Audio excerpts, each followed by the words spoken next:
Assalamualaikum warahmatullahi wabarakatuh. Balik lagi di video atau tugas yang sama, yaitu laporan akuntan. Di sini saya akan menjelaskan mengenai forum pertemuan ketiga, di mana berkaitan dengan fraud dan kecurangan-kecurangan yang ada dalam perusahaan. Jadi mau disclaimer aja dulu, kalau fraud itu memang ditemukan di setiap perusahaan. Nah, untuk mendeteksinya itu ada beberapa orang atau beberapa pihak yang bisa mendeteksi fraud. Biasanya tuh ada audit internal atau manajemen, dan juga bisa saja audit eksternal.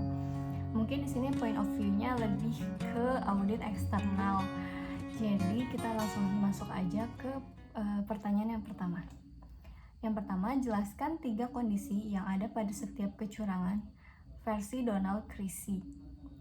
Nah, versinya Donald Creasy ini menjelaskan bahwa ada 3 kondisi kecurangan. Yang pertama, adanya kesempatan.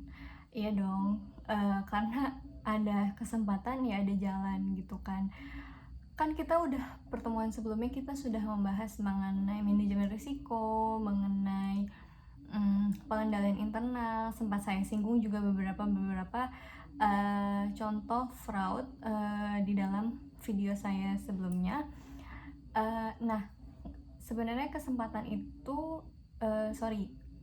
fraud atau kecurangan itu bisa dilakukan karena ada kesempatan. Meanwhile ya orang-orangnya memang punya niatan untuk melakukan fraud. Tapi di samping itu, mostly fraud mungkin dilakukan karena adanya kesempatan. Kesempatan yang dibarengi mungkin dengan adanya tekanan. Nah, tekanan ini kenapa sih adanya tekanan? Ya mungkin tekanan atas dirinya, biaya hidup, gaya hidup, atau mungkin tekanan dari kanan kirinya yang akhirnya merasionalisasi perbuatannya tersebut.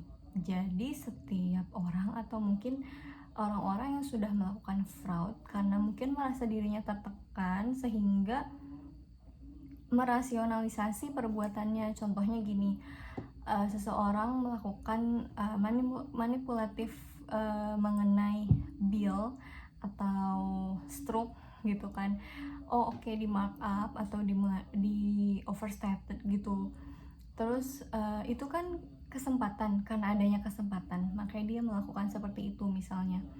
Lalu ada tekanan, oke lah gak apa-apa bagi-bagi gitu, mungkin yaudah oke gitu. Atau mungkin seperti itu, tekanan kanan kirinya udah lakuin aja bisa seperti itu. Atau mungkin ya udah karena mungkin ada paksaan atau tekanan dari diri sendiri karena kebutuhan misalnya kan, dan adanya kesempatan ya udah oke dilakukanlah seperti itu. Nah, akhirnya kenapa dirasionalisasi? Karena rasionalisasi kayak gini, misalnya seseorang sudah terjebak terus tidak mau disalahkan atas perbuatannya karena ngerasa ya perbuatannya nggak salah amat misalnya, pasti merasionalisasi dengan ya tapi kan perbuatan saya nggak materialitas, misalnya fraud yang saya lakukan tidak materialitas, atau tapi kan perbuatan saya, kecurangan saya masih bisa dimaafkan, atau tapi kan begini, tapi kan begitu. Banyak reason yang membuat mereka merasionalisasi perbuatan mereka yang melakukan fraud tersebut. Nah, mungkin itu kondisi-kondisi yang membuat mereka melakukan fraud atau kecurangan di dalam perusahaan. Nah, kita selanjutnya masuk ke pertanyaan yang kedua. Jelaskan klasifikasi kecurangan menurut ACFE. Jadi ada fraud tree menurut ACFE, dibuat seperti pohon kerangka gitu. Kalau yang pertama itu ada corruption, yang kedua asset misappropriation, yang ketiga ada financial statement fraud. Corruption ya udahlah kita tahu gitu korupsi mungkin di negara kita juga bukan hal yang aneh gitu, bukan sesuatu yang asing korupsi gitu, dan siapapun yang melakukannya juga udah gak aneh gitu ya kan. Nah, korupsi ini sebenarnya adalah bentuk dari fraud karena adanya kesempatan, adanya tekanan, dan merasionalisasi perbuatannya. Nah, tapi korupsi ini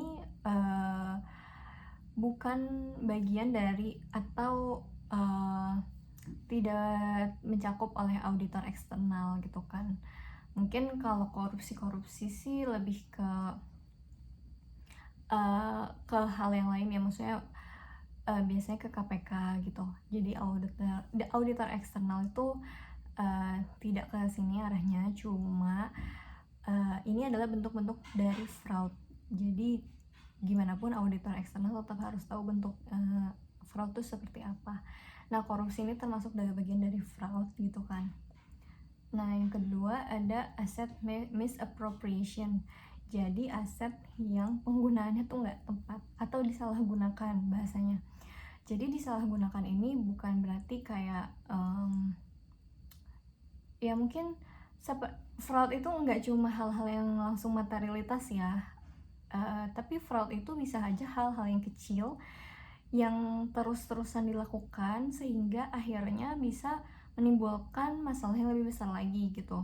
Jadi gini deh, misalnya kita menggunakan uang petty cash untuk berbelanja, misalnya untuk beli sesuatu, terus kita markup misalnya kayak beberapa puluh ribu, itu kan mungkin untuk perusahaan tidak materialitas gitu, tapi kan lama kelamaan jika dilakukan terus menerus ya dampaknya ke perusahaan akan menjadi hal yang lebih besar kan, akan menjadi masalah yang lebih besar. Nah, sama asset misappropriation pun seperti itu, penyalahgunaan aset sih sebenarnya. Contohnya misalnya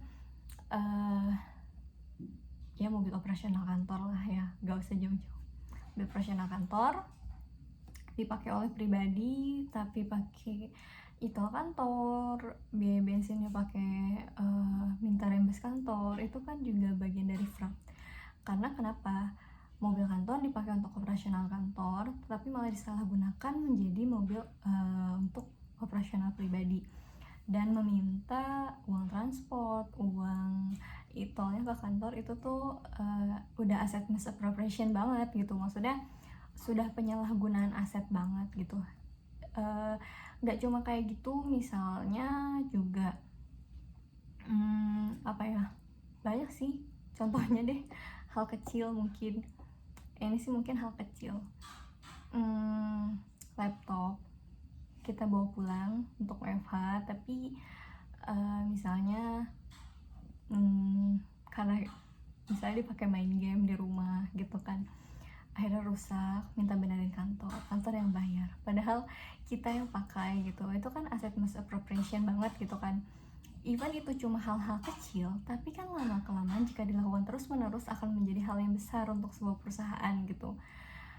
Itu mungkin contoh-contoh penyalahgunaan aset yang kecil gitu, tapi kan untuk skala perusahaan mungkin tidak materialitas, tapi untuk skala maksudnya untuk aset misappropriation yang lebih besar lagi, yaitu benar-benar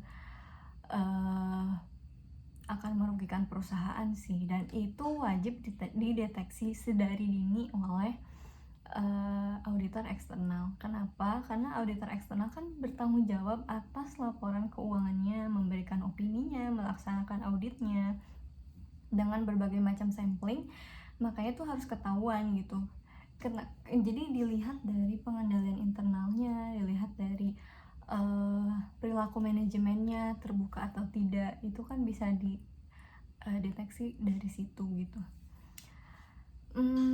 Asset misappropriation pun sama seperti misalnya yaitu tadi kita ada pakai uang petty cash misalnya, terus thrift of cash receipt.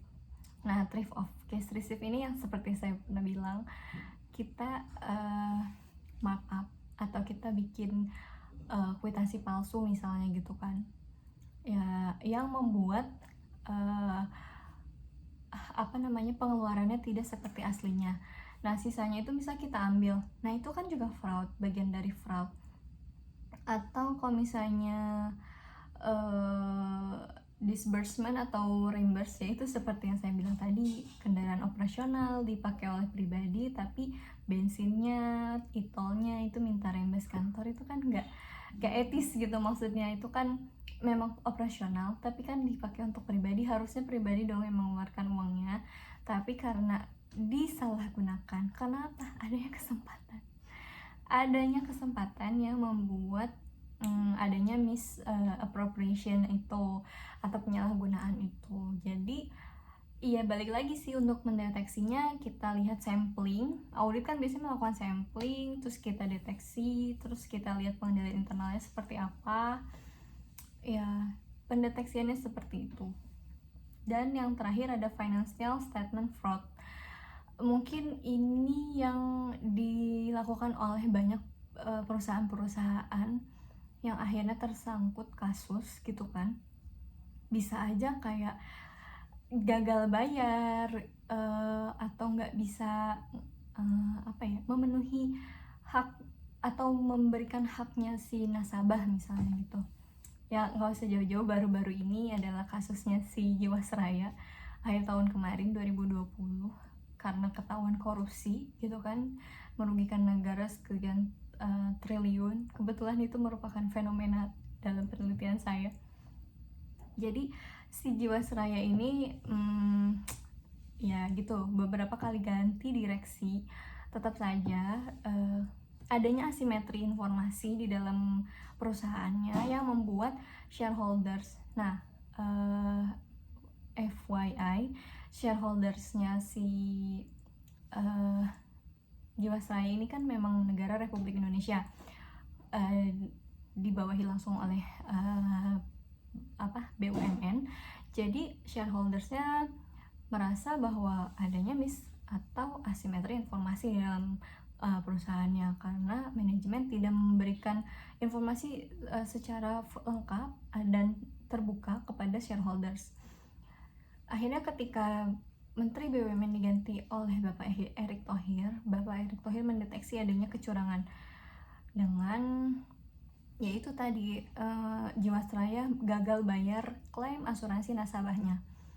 Bayangkan asuransi Jiwasraya yang setua itu tapi gagal bayar karena punya masalah solvabilitas di dalam perusahaannya karena adanya fraud gitu kan, kecurangan. Jadi setelah dilakukan audit oleh KAP Big Four, jadi ada koreksi atas laporan keuangannya. Jadi itu benar-benar menyusut, jadi keuangannya itu langsung turun drastis karena sudah terdeteksi gitu kecurangannya gitu. Setelah diteliti bahwa Jiwasraya ini menaruh sahamnya pada saham-saham gorengan.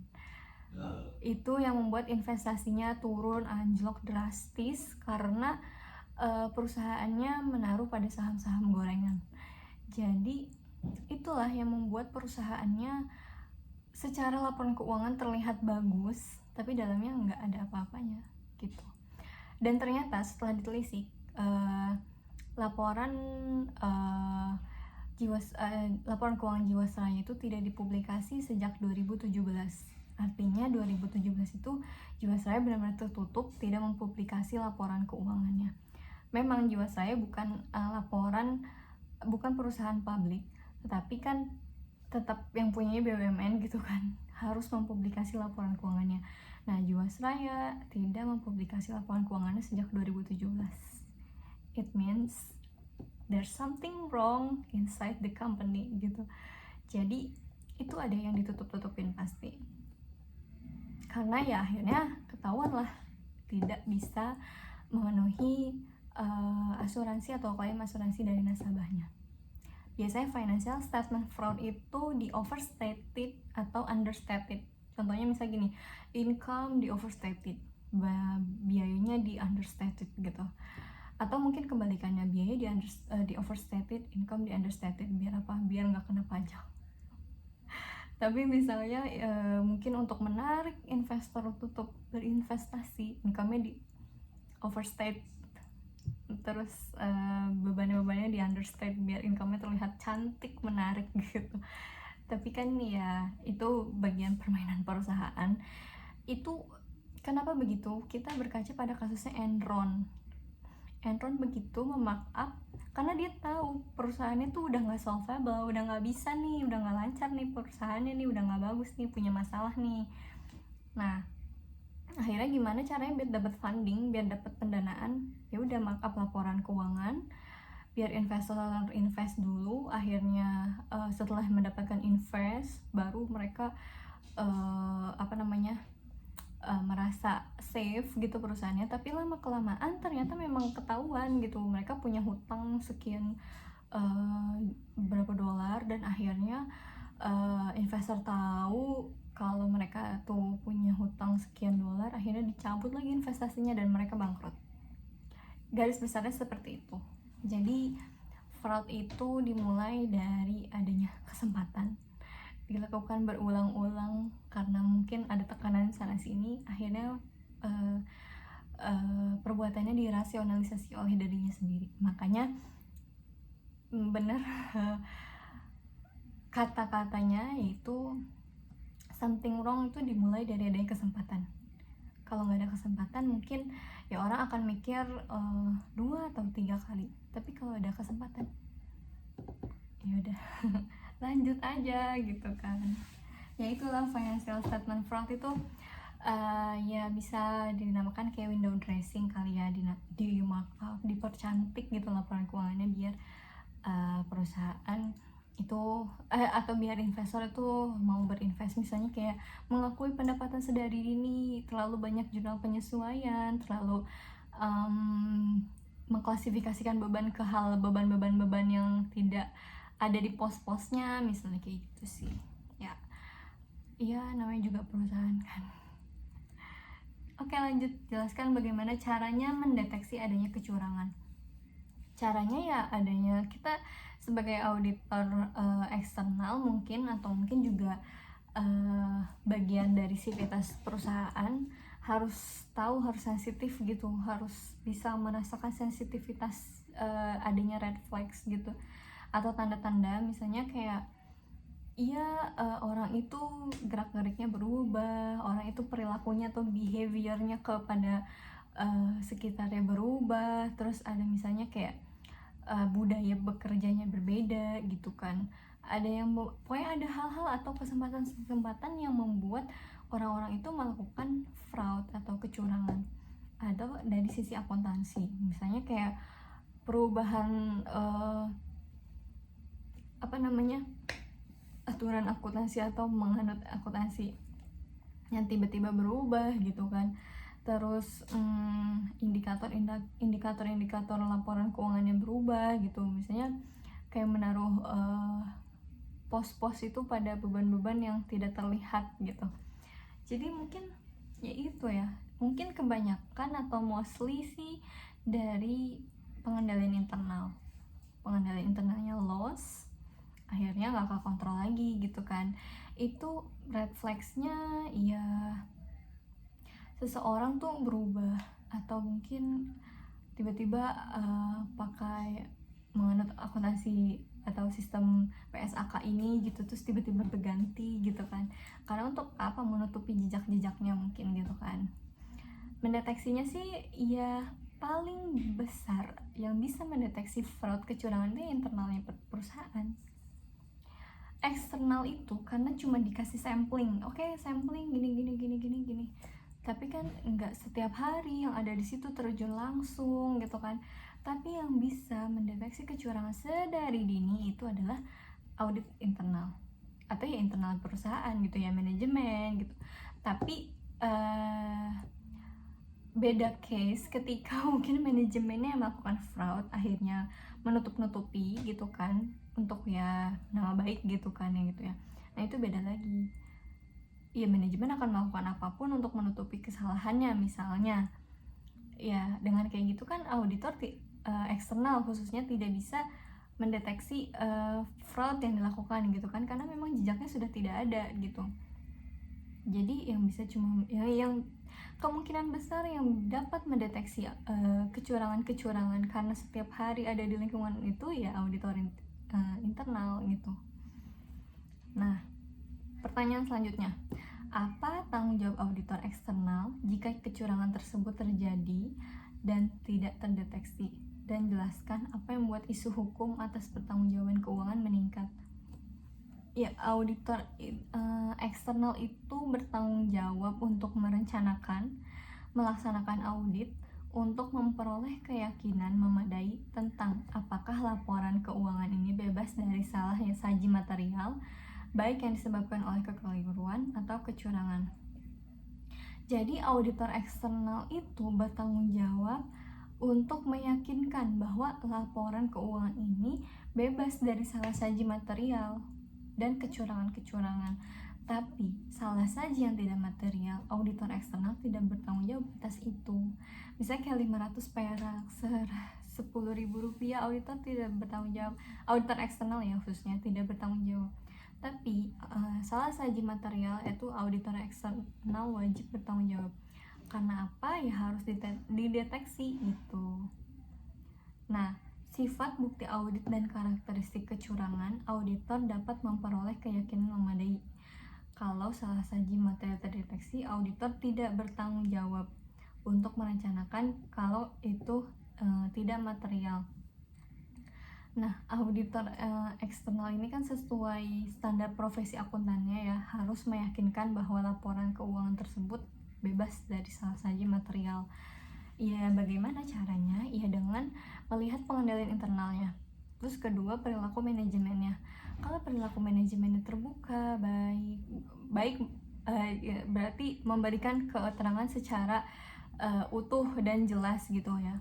Tapi kalau sifat manajemennya tertutup, perilakunya ya tidak mau terekspos gitu, ya there's something wrong maybe, tapi kan harus dideteksi gitu ya, menggunakan sampling dan sistem pengendalian yang ada dalam perusahaan, atau mungkin menggunakan PSAK atau peraturan akuntansi, apakah sudah sesuai prosedurnya, apakah konsisten atau tidak gitu. Terus isu-isu hukum, mungkin karena sekarang banyak ya yang memberikan pertanggungjawaban keuangan ya gitu. Maksudnya tidak banyak yang memberikan pertanggungjawaban keuangan gitu kan, makanya adanya isu-isu hukum kali ya untuk membuat pertanggungjawaban atas keuangan gitu. Jadi siapa yang bertanggung jawab atas ini, siapa yang bertanggung jawab atas ini gitu. Ya sesuai job desk-nya aja mungkin. Nah, yang terakhir kasus Asabri dan Jiwasraya versi dilihat dari point of view-nya auditor eksternal. Jadi fraudulent financial reporting di suatu perusahaan merupakan hal yang berpengaruh besar terhadap semua pihak yang mendasarkan keputusannya atas informasi dalam laporan keuangan.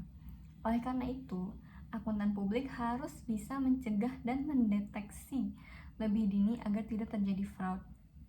Untuk mengetahui adanya fraud biasanya ditunjukkan oleh timbulnya gejala-gejala atau symptoms berupa red flags, fraud indicators. Misalnya perilaku tidak etis manajemen. Red flags ini biasanya selalu muncul di setiap kasus kecurangan yang terjadi. Bahwa perilaku tidak etis manajemen, kecenderungan kecurangan akuntansi dapat diturunkan dengan meningkatkan keefektivitasan pengendalian internal, ketaatan aturan akuntansi, dan moralitas manajemen, serta menghilangkan asimetri informasi. Oke, yang di highlight itu menurut saya asimetri informasi. Kenapa? Asimetri informasi itu memang indikator adanya fraud. Kenapa? Karena asimetri informasi nggak cuma shareholders dengan manajemen, tapi manajemen dengan pihak ketiga. Contohnya auditor eksternal. Bisa aja manajemen menutup-nutupi karena merasa dirinya salah mungkin, atau mungkin ya anak buahnya salah, tidak mau terekspos, akhirnya manajemen membuat semua jejak terhapus. Bisa saja auditor eksternal nggak bisa ngedeteksi. Nah, sama. Jadi polanya Jiwasraya dan Asabri itu sama-sama tidak mempublikasi laporan keuangannya sejak 2016. 2017 terakhir mempublikasi laporan keuangannya. Jadi polanya sama, pola kecurangannya sama. Asabri adalah korupsi yang nilai nominalnya lebih besar dari Jiwasraya, yang merugikan negaranya paling besar gitu dari Jiwasraya. Ya itu tadi polanya juga sama, lagi-lagi berinvestasi pada saham gorengan. Jadi mereka punya uang diinvestasikan pada saham gorengan. Memang awalnya nilainya melesat gitu kan, terus membuat nilai perusahaannya wah bagus gitu untuk investasi gitu, investor tuh tertarik gitu. Ternyata setelah diketahui lebih lanjut ini investasi di saham-saham gorengan, sehingga nilainya langsung menyusut turun drastis seketika diaudit oleh auditor eksternal. Kenapa? Adanya asimetri, benar. Jadi asimetri kepada shareholders, asimetri kepada audit eksternal gitu, itu yang membuat tidak terdeteksi. Pengandalian internalnya mungkin oke, bisa dilihat bagaimana penerapan pengendalian internalnya. Tapi ketika misalnya jejak fraudnya sudah dihilangkan oleh ya pihak-pihak tertentu, ya udah, bagaimana auditor eksternal akan mendeteksi itu sedari dini gitu kan.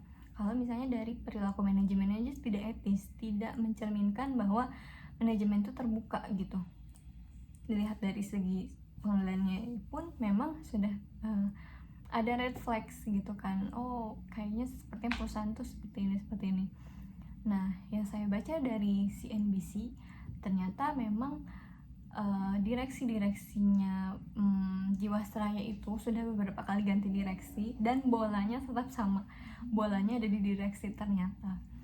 Jadi iya, tidak ada informasi yang diberikan secara jelas dan gamblang kepada shareholders mengenai investasinya Jiwasraya, sehingga ya beberapa kali ganti direksi masih melakukan hal yang sama, tidak terdeteksi juga. Akhirnya mungkin Menteri BUMN beserta KPK menelusuri lebih lanjut dan terbongkarlah bahwa memang Jiwasraya memiliki saham-saham di saham gorengan. Jadi saham-saham yang mungkin terlihat bagus di awal tapi nilainya langsung melesat turun gitu. Mungkin itu yang membuat nilai perusahaannya hancur gitu. Karena kan kita sudah, jadi ada beberapa investasi atau kepemilikan saham Jiwasraya itu di atas 5%. Kan itu udah otomatis menjadi controlling interest ya. Pemegang saham pengendali bisa aja kan. Maksudnya kalau itu saham hanya untuk investasi, untuk apa di atas 5% gitu. Yang resiko kemungkinan dia bisa anjlok tuh tinggi banget gitu kan. Misalnya ya punya berapa saham, terus di beberapa saham gorengan punya 5% semua rata-rata. Itu kan membuat nilai perusahaannya atau membuat nilai investasinya sebenarnya awalnya mungkin bagus, tapi ternyata setelah diketahui bahwa itu saham gorengan, ya bisa aja langsung turun nilainya, karena kita nggak ada yang tahu kan. Saham-saham gorengan itu ya saham-sahamnya hanya mungkin di dalamnya mempercantik laporan keuangannya untuk menarik investasi itu, untuk menarik investor itu gitu, tapi ternyata ya gak bagus gitu. Makanya pentingnya menganalisis terlebih dahulu sebelum melakukan investasi gitu. Nah, itu pentingnya terbuka dengan shareholders itu seperti itu. Nah, itu beberapa pertanyaan mengenai fraud, kecurangan dari sisi point of view-nya auditor eksternal. Jadi mungkin auditor eksternal itu memang tugasnya mendeteksi fraud, dan mungkin kalau udah kedeteksi adanya pencegahan sedari dini, masuk masukan gitu kan. Jadi pendeteksiannya itu bisa dari pengendalian internal, perilaku manajemen, atau sampling yang didapatkan, indikator-indikator laporan keuangannya gitu kan. Kalau misalnya tiba-tiba pendapatannya dari tahun ke-1, tahun sebelumnya, tahun 1, tahun kedua, tahun ketiga, dan tiba-tiba di tahun keempat naiknya langsung melesat, itu perlu dipertanyakan gitu ya. Bukan suuzon, tapi ya sesuatu yang tiba-tiba gitu kan, pasti membuat kenapa nih gitu. Atau misalnya piutangnya di tahun 1, tahun 2, tahun 3 naiknya biasa aja, terus tiba-tiba ya tahun keempat piutangnya berkurang drastis, atau misalnya piutangnya naik drastis gitu. Itu sih perlu dipertanyakan sih. Hal-hal yang signifikan itu perlu dikaji lebih lanjut, tapi jangan meremehkan hal-hal yang tidak signifikan juga. atau hal-hal yang dianggap sepele mungkin gitu kan ya. Tapi dilihat juga pengendaliannya seperti apa, manajemennya seperti apa, terbuka atau enggak, investasinya investasi seperti apa gitu. Itu juga auditor perlu tahu sih. Karena apa? Karena tugasnya auditor meyakinkan bahwa laporan keuangan tersebut sudah bebas dari salah saji yang material gitu. Itu kurang lebihnya dari saya. Saya pun masih belajar, masih banyak yang harus saya pelajari lebih ke dalam lagi. Semoga bisa bermanfaat. Terima kasih. Wassalamualaikum warahmatullahi wabarakatuh.